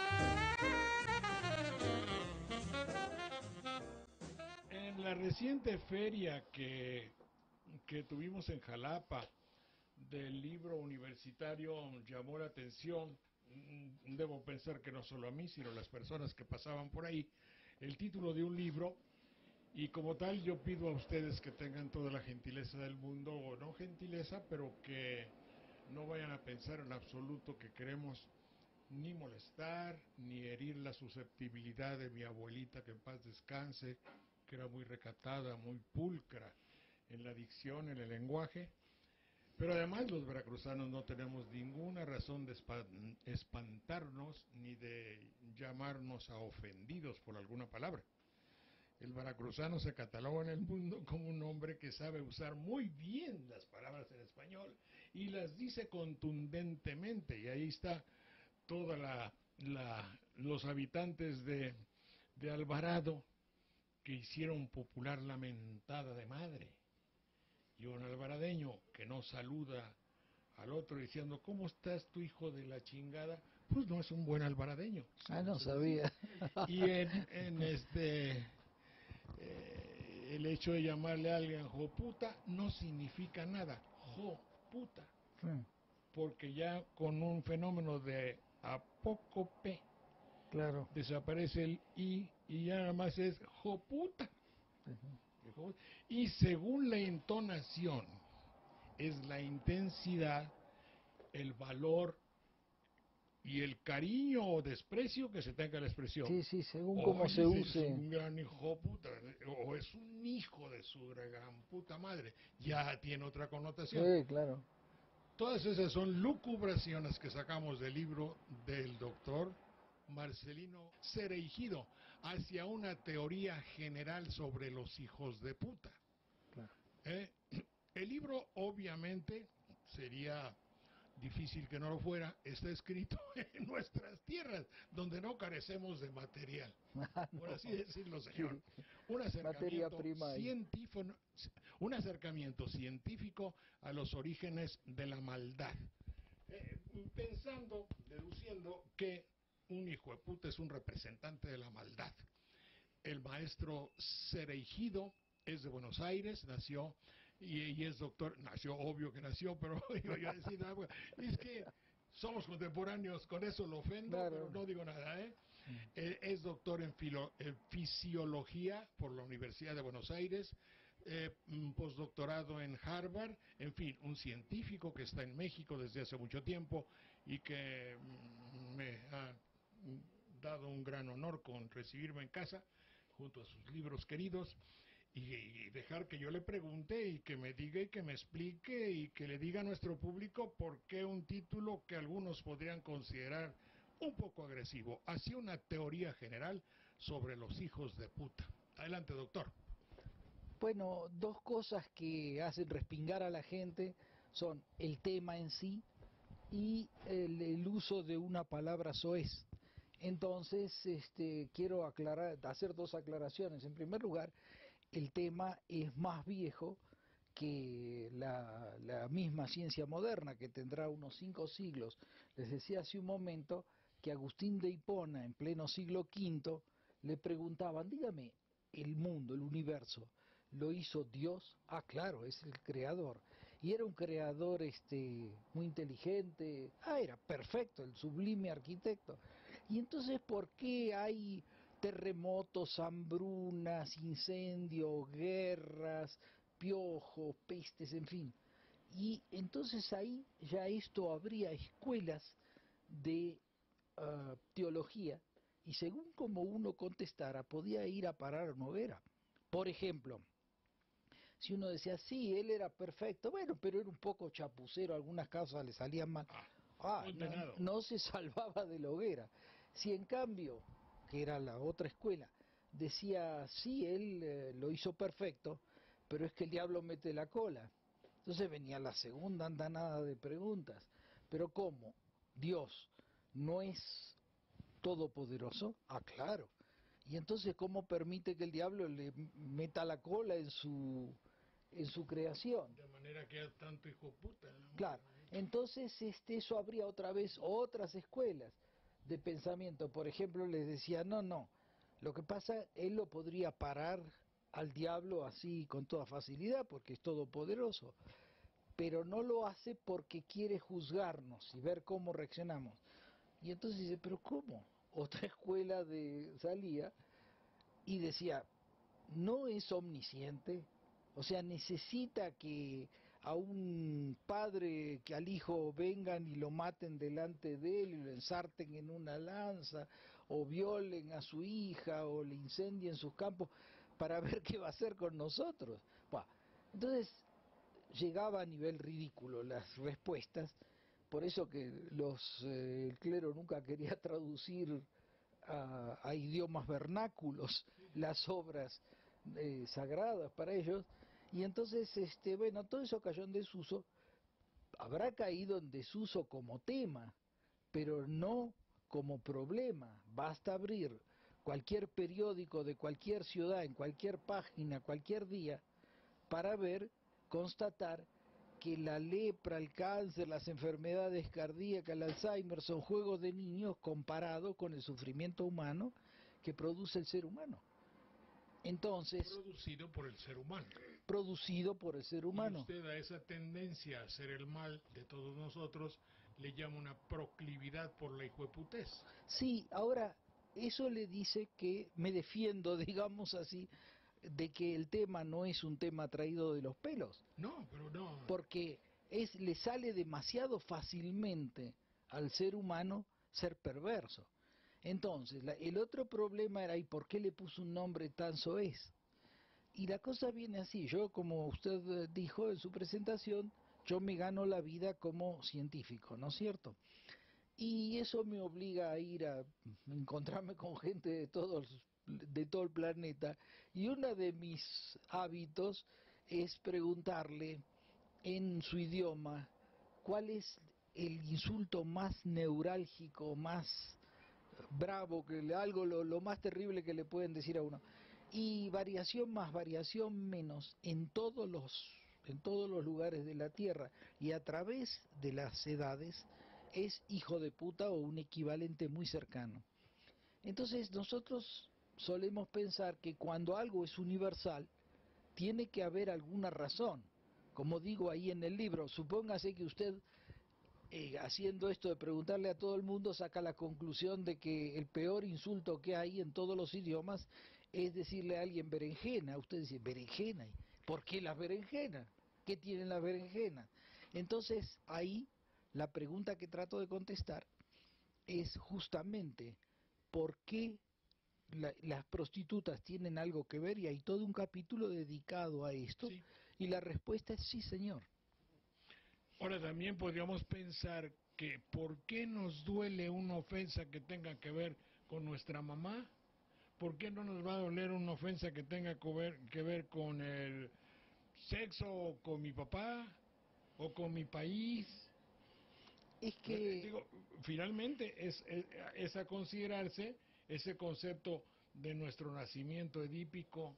Vamos a pensar, doctor, le invito a pensar que yo, porque me crié dentro de mi mamá, me enamoré de mi mamá, y que ahora lo que más me duele es que ofenda a usted a mi mamá, por decir algo. No, es que hay una razón de peso, no es nada más que una especie de convención.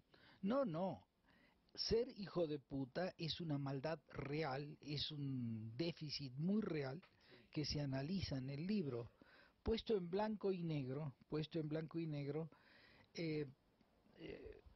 ninguna mujer es prostituta, o al menos la enorme mayoría de las prostitutas lo son en contra de su voluntad y no lo eligieron, son forzadas a hacerlo. Dicen que la profesión más antigua del mundo es la de prostituta, no es así, es la de proxeneta, porque si no los obligaran los proxenetas, y hay una razón que acá se dice de por qué abundan la prostitución, y ha existido en todos los pueblos de la tierra a lo largo de todas las edades. La misma Biblia está llena de prostitutas, ¿no es cierto? Y entonces hay una razón para pensar que el hijo de puta real, o sea, el hijo de una prostituta, es una mala persona, ¿no es cierto? Por ejemplo, si es una familia que la nena se quedó embarazada, es muy probable que la corran de la casa. Si la llega a pescar algún proxeneta, la obliga a trabajar, hay palizas, denuncias a la policía la viola y se la devuelve al marido. Es horrible la vida de las prostitutas.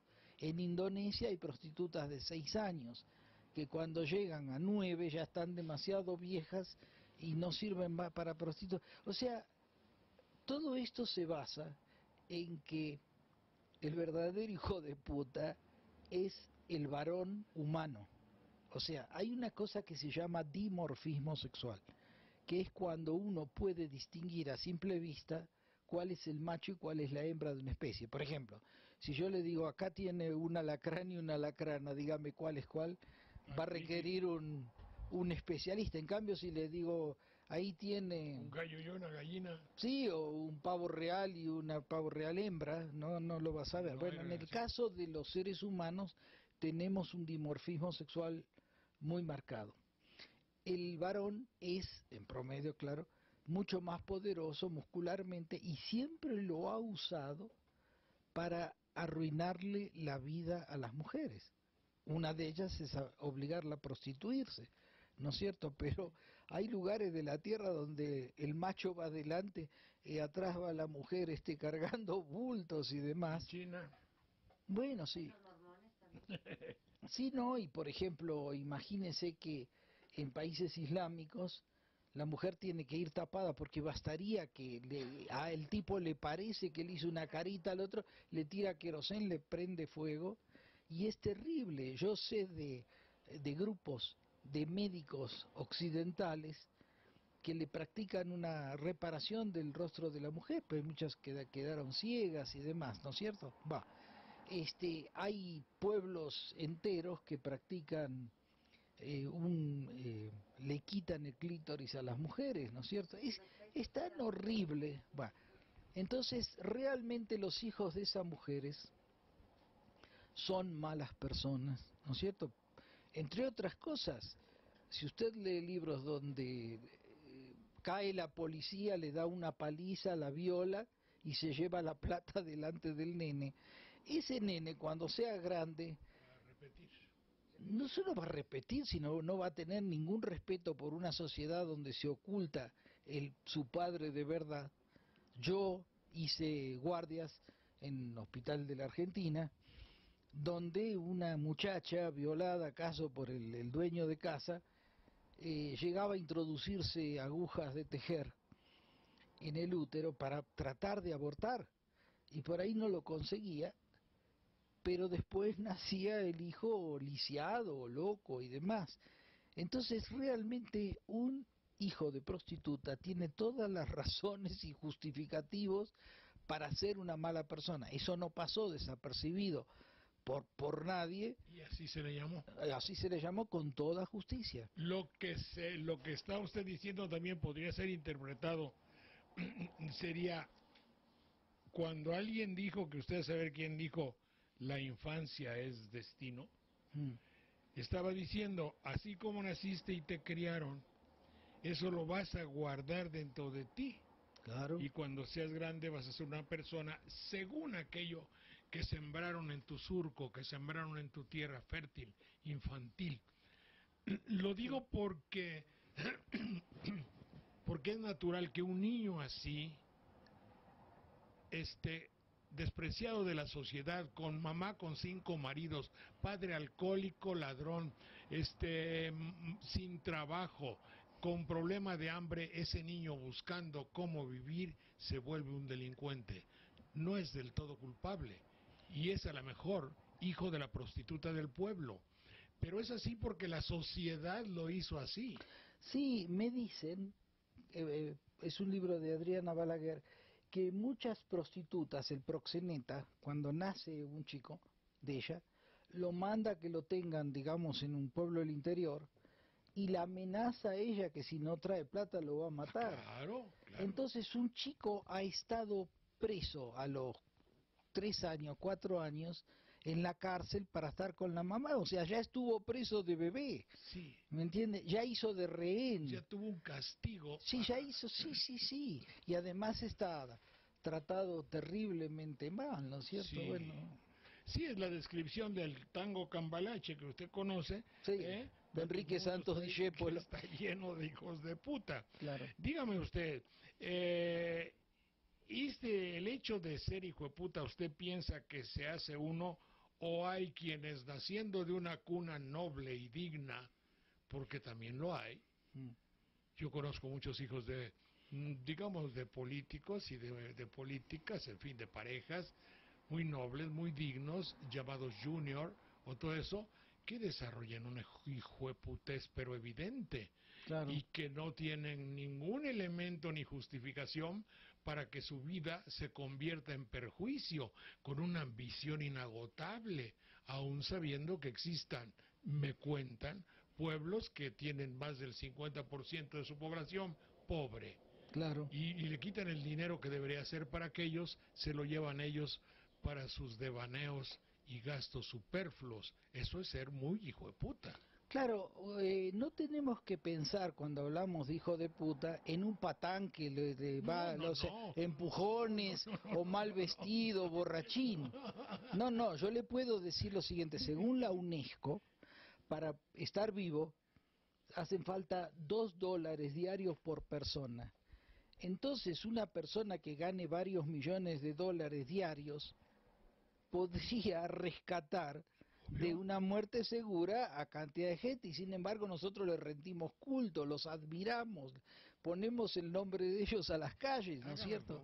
¿Cómo? Perdón. Y, digo, es una exclamación, decir, ¿cómo es posible? No, agarre usted, tome usted la revista Forbes y vea de mayor a menor, porque los tiene ordenaditos, si este señor, vamos a decir una persona que gana poco, digamos no un billonario, sino apenas un millonario en dólares, que gane $1 millón diarios, ¿no es cierto? Quiere decir que hay 500.000 personas que estarían vivas si este no fuera un hijo de puta. Y lo es, obviamente. Caramba, yo no creo que hacia un pobre diablo le dan un cuchillo a un malandrín pueda ser tan destructivo como ese señor, claro, que por ahí no toca ni una cortapluma. Diciendo, mi querido Marcelino, que la jerarquización o la encuesta sobre los millonarios del mundo es el termómetro del hijueputés? Yo no la uso así, pero no dejo de notarlo.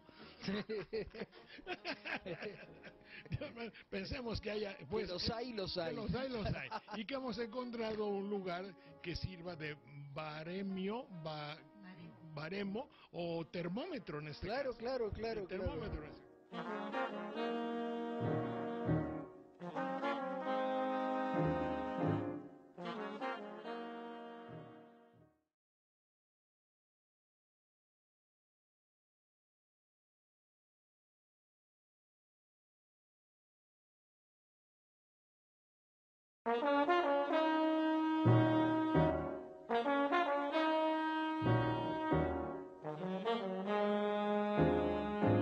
¿Cómo ha ido el libro?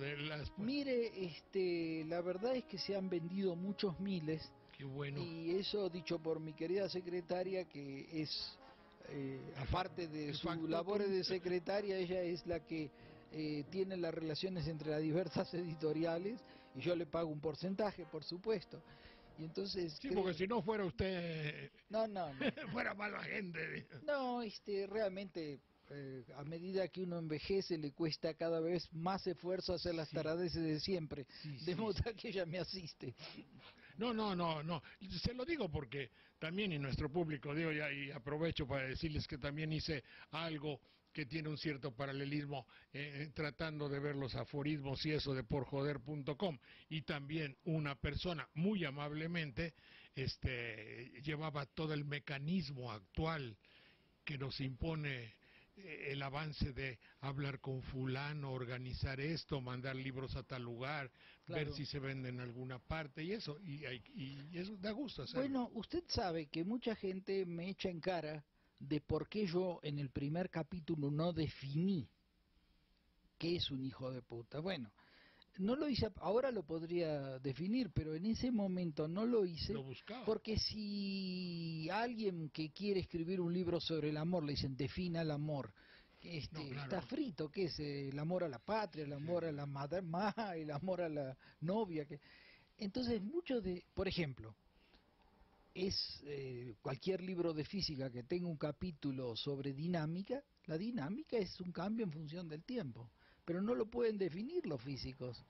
Y entonces ahí está el libro de Feynman, premio Nobel de Física, que cuando tiene que definir el tiempo dice, time is how long you wait.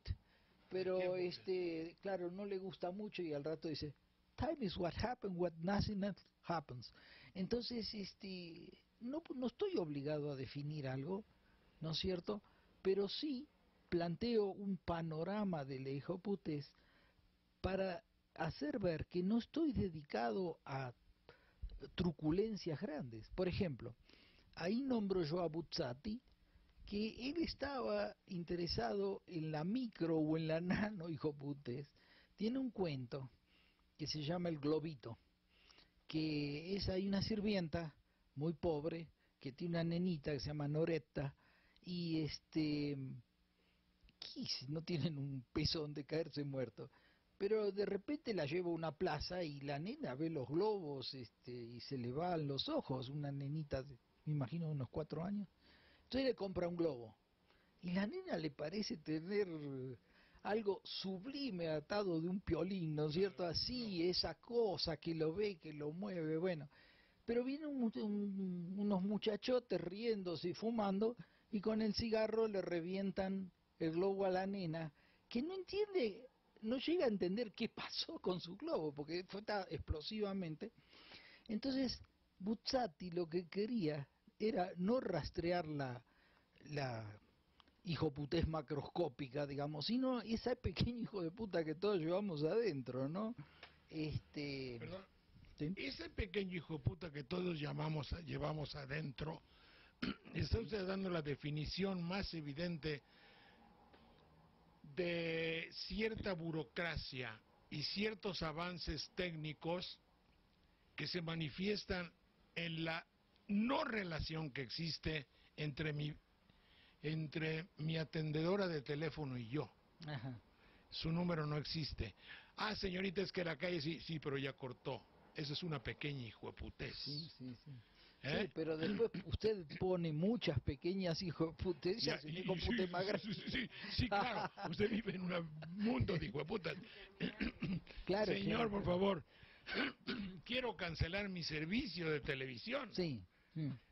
Porque usted, por X circunstancia, sí, pero usted se adhirió a un contrato por 19 meses, 20 meses, claro, y le faltan 10. Señor, fuera tan amable en devolverme esa cantidad, que no voy a usar, que son tanto como 12,000 pesos, y que estoy de acuerdo en que me ponga un castigo.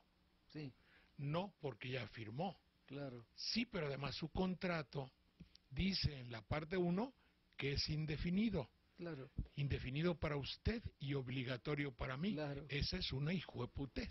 Claro, yo una vez compré, cuando vivía en Estados Unidos, yo estuve muchos años en Harvard, y compré un aparato de radio con garantía, por no sé cuánto tiempo, y anduvo mal, se ve que le habían dado un golpe, algo. No tenía más que usar la caja original y mandarlo a un pueblo de Japón. Y me costaba mucho más mandar la cosa. Y cuando me quejé, dice, señor, usted lo firmó. Y pero, chingón. ¿cómo no lo voy a firmar? Claro, ¿Qué usted hago? quería el bien. Va, entonces, no, pero creo que como yo no fui la única víctima de ese tipo No, de señor, cosas. es que vivimos en un mundo Mm, donde lo hijo de puta se llama contrato de adhesión. claro, claro. Y véalo también para bancos. Le platico una de un banco hermosísima. A ver, Voy a ir a Estados Unidos, señor banco, y voy a decir el nombre, se llama Babinca, ¿no? El banco que ya quitaron, no, ahorita lo dice. Necesito tener dólares para ir a Estados Unidos. Le va a llegar mensualmente una pequeña cantidad durante 6 meses, me lo convierte a dólares y me lo regresa, sí, ya que su banco tiene cuenta en dólares. Claro. Perfecto, sí señor, no hay problema. Me llega a los 2 meses una carta en inglés, que yo entiendo muy difícilmente, donde me decía que si ellos podían invertir la cantidad adecuada. Y no fui a Estados Unidos, y se quedó la cantidad 2 o 3 años, y ya era una respetable cantidad para mí al cabo de 3 años, y ahora sí voy a Europa, póngamelo en el Banco de Europa. Ya esa cantidad. claro. Dice, para gastar allá, que me iba yo a tener que quedar un tiempo. Dicen, sí, pero reciba usted a una de nuestras gentes. Sí, señor, aquí el banco se equivocó en tal mes por $60,000. Le digo, oiga, pero está usted loco. Claro. ¿Cuándo se equivocaron? Hace 18 meses. Me pongo a leer. Claro. Entonces esos 18 meses, para ellos, yo tengo para quejarme por una irregularidad 15 días. Sí. A los 15 días el banco fenece el caso. Claro. Y si no escribo 2 cartas a tal lugar, se acabó mis derechos. Claro. Ellos 18 meses después tenían todo su derecho para reclamar. Falsificaron la cuenta, nunca supimos de dónde llegó ese dinero. Perfecto, Claro. Usted maneja dinero de otras gentes. ¿Quién se lo mandó? Claro. Nunca pusieron decirme y todo eso. Y en la carta, ese dinero ganaba 0.25 porque me pidieron permiso en inglés para ponerlo en un banco. Ellos invertirlo. Yo dije, sí, mientras no lo uso. Claro. Yo ganaba 0.25, menos de 1%, la cuarta parte de un 1%. Sí. Y ellos lo metieron a Islas Caimán y ganaban el 9%. Claro. Son hijos de putas, ¿verdad? Sí, sí, sí, sí, sí, sí. Por esencia, y todo Claro. eso está legalizado. Claro. En consecuencia, tenemos que examinar también la posibilidad de que la hijueputez se legaliza, Claro. ¿o no? Ah, no, es que justamente, yo tengo un amigo nuevo prácticamente porque es, que es el ex, que es una dignísima persona que se llama Ulises Schmil, que era el presidente de la Corte Suprema durante el gobierno de Salinas de Gortari, ¿no es cierto? Tiene unos libros fabulosos, ¿no? Porque él dicta la materia, teoría del derecho.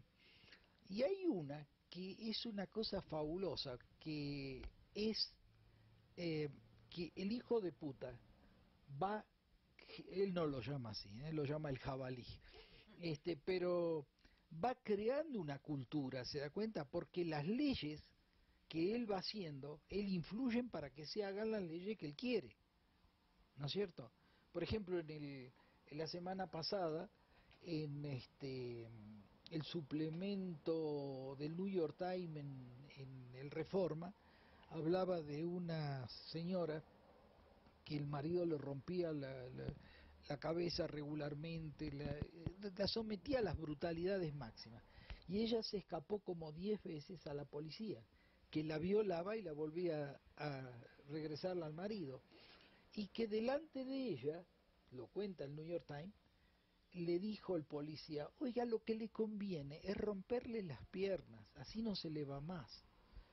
O sea, entonces, si ella hubiera dicho lo mismo sobre el marido, la matan, la lapidan.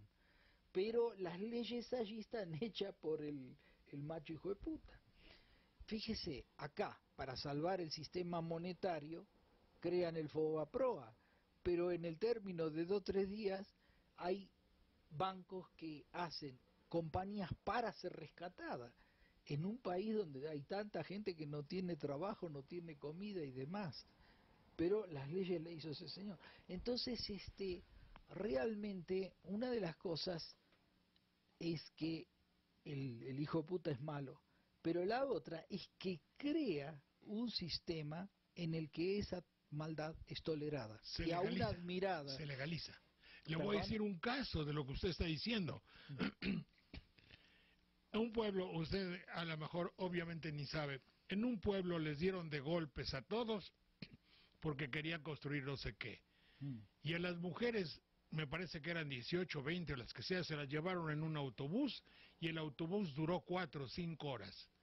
Algunos hombres relacionados con la guardia, con la policía X, no acuso a ninguno, las violaron.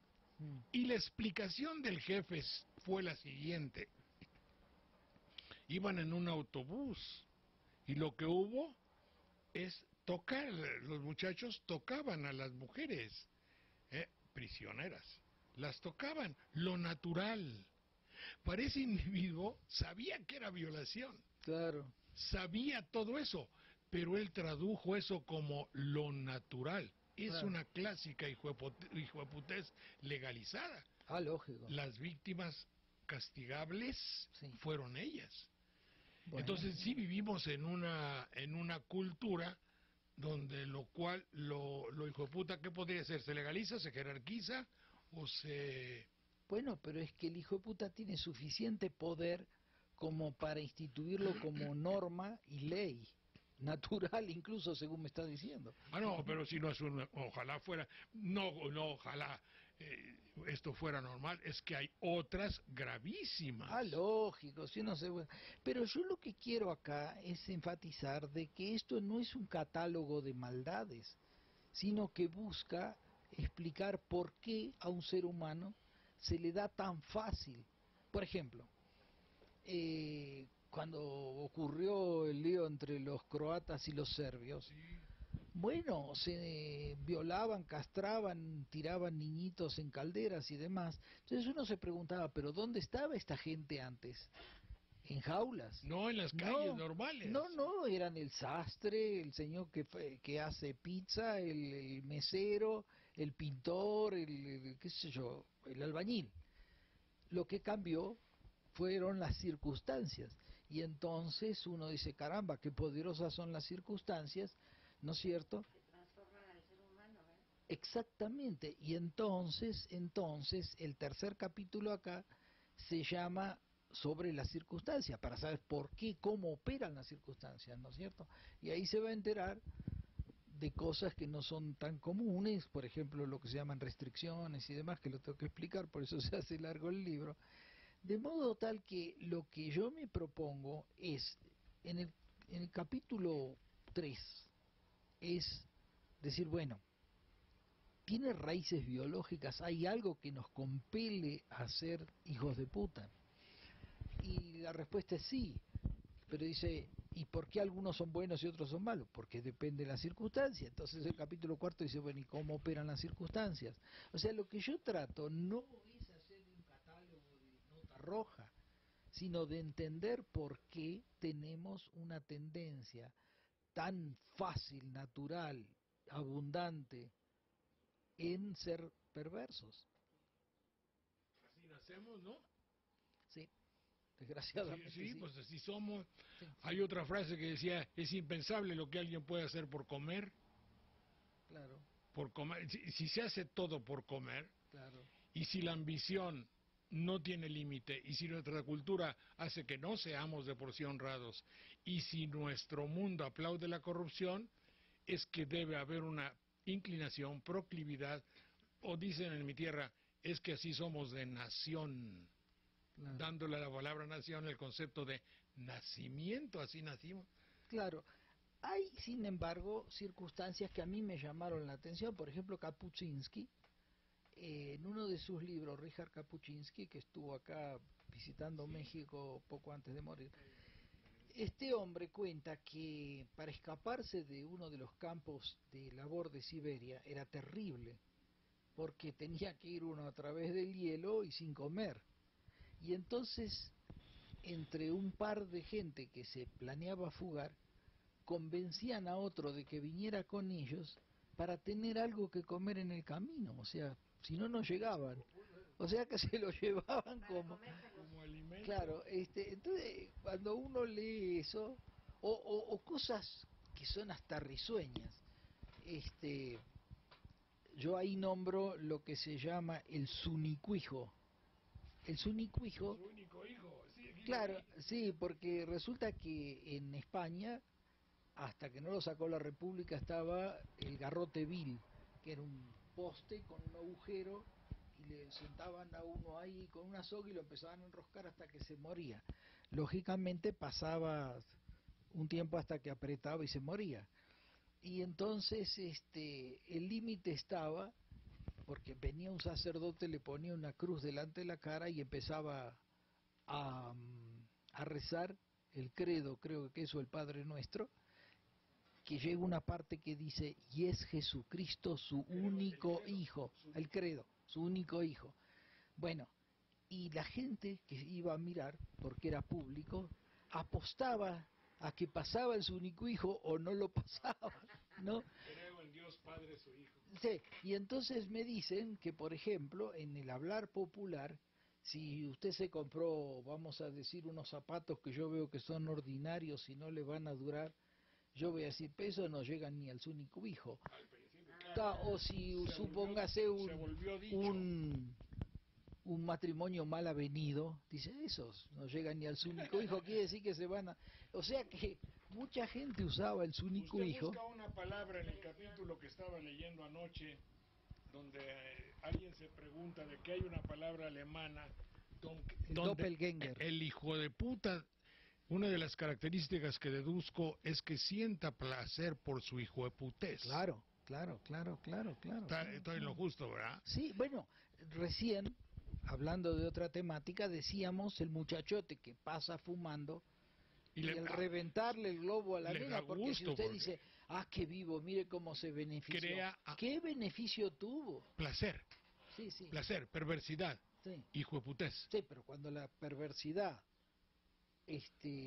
cometer una perversidad da placer, eso es... Coño, es esquizofrenia. No, es hijo de putés. desgraciadamente, Es grave. Se llega a admitir que ¿cómo se llama? Schadenfreude.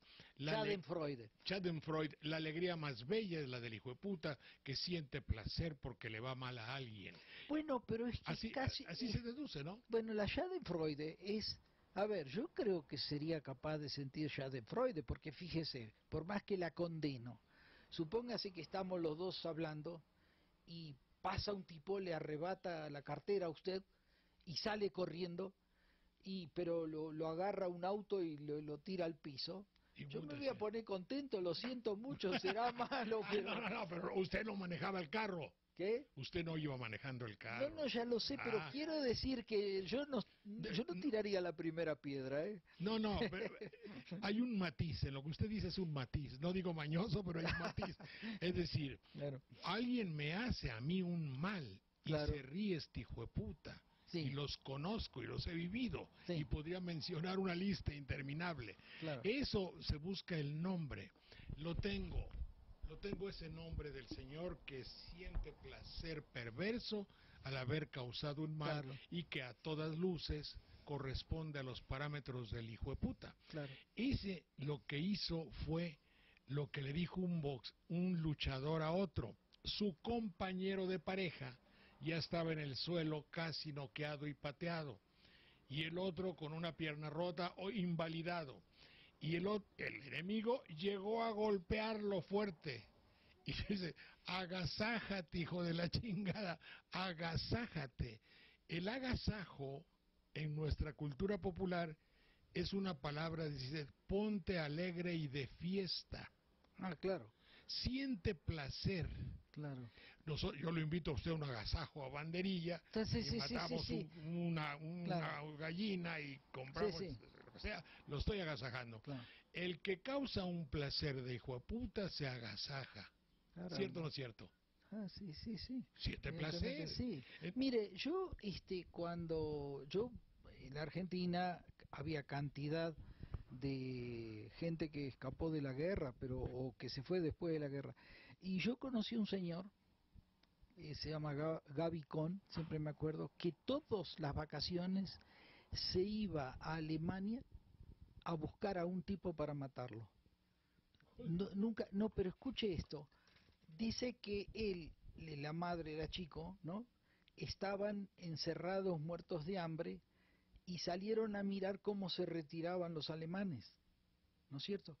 Y la mamá se llevó la mano al pecho y sonrió. El tipo de uno de los camiones le hizo parar, fue y delante de él le pegó un tiro a la mamá, se subió al camión y se fueron. Y ese tipo iba, porque no decía que tenía la cara del tipo que mató a la mamá acá, iba todas las vacaciones de él a Alemania para buscar esa cara. Bueno, yo nunca me enteré si la encontró y además creo que no me lo va a decir, pero realmente él no podía tolerar la persona que ver sonreír a la madre porque se acababa de la guerra, no lo pudo tolerar y la mató así. Claro, usted está hablando de que el hijo de puta no tolera fracasar y mata. Claro. O más bien, matar era su dolor de aquel que ya había fracasado y se iba de la guerra y alguien sonreía o obtenía un bien con su partida. El hijo de puta no tolera que otro tenga bien. Claro. Lo normal era decir, ya nos vamos, ya esto terminó, dejemos esta pesadilla y que cada quien viva su vida. Eso era lo que hubiésemos pensado alguien normal. Claro. Para el hijo de puta no. Claro. Porque le duele que alguien tenga bien. Yo se lo digo en broma, le digo, hay algunos compañeros de por acá que si no les cuesta nada entre hacer un bien y hacer un mal, si no les cuesta nada, prefieren hacer mal, porque tienen el espíritu incipiente de hijo de putas, ¿no? Claro. Pero, a ver, el joven que va pateando botes de basura a la 1 de la mañana, o que tira piedras a una simplemente porque ve una ventana iluminada, o el es increíble. Yo tengo unas amigas que seguramente usted conoce. Una es Jesús A. Rodríguez y la otra Liliana, claro. Y Liliana también amiga Liliana Felipe. Ellas compraron una casa para viejas prostitutas y entonces me explicaron. Digo, pero aquella más vieja prostituta, y una prostituta de 80 años, digo, ¿cómo una prostituta, una ex prostituta? Dice, no, actualmente. ¿Cómo? Digo, pero escúchame, ¿quién le va a pagar algo a una mujer? Y dice, otro pordiosero, un albañil, una cosa así, ¿no es cierto? ¿Sabe por qué compró una casa para estas personas? Porque el principal problema de estas mujeres no es la prostitución en sí, sino que para el coche de la policía, les da una paliza y les saca el dinero. Claro. O sí, y entonces para que duerman en una casa con llave bajo un techo. Para que no haya asaltos de la policía ahí. O sea que digamos que hay hijo de puta, pero también hay Jesús A. Rodríguez. Hay unos más. Bien. Son una maravilla.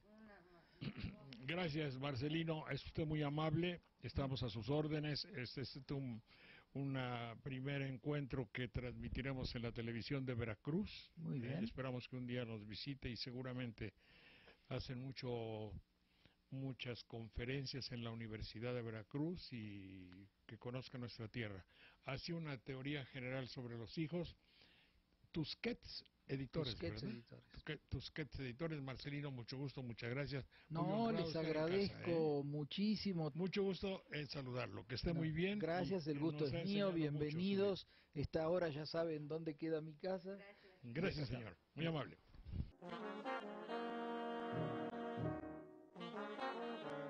Gracias a todos los amigos que han colaborado en nuestro programa. Jóvenes, mucho gusto, muchas gracias. Gracias, don Jorge. Hasta la próxima. Gracias al Cafetal Apan, agradeciéndoles toda su gentileza. Cafetería Diego Leño, número 7. Teléfono 165-9061. Cafetería Diego Leño. Museo del Café en Coatepec. 816-5390. En Zempoala, esquina con Corregidora 129, 817-1200, para que ustedes vean todo lo que tiene que ver con el café. A mi amiga doña Ana María Bordonaev. Doña Ana María, ¿cómo está usted? Mucho gusto. Doña Ana María, debo decirlo bien. Murillo Vidal, número 710, 818, 4463, con hermosas flores. Gracias a la Escuela de Computación ABC, en Bustamante 4, Colonia Centro, 817-2621. Inscripciones abiertas. Que la pasen muy bien, jóvenes, son ustedes muy amables. Gracias. Hasta la próxima. Nos vemos, Jorge.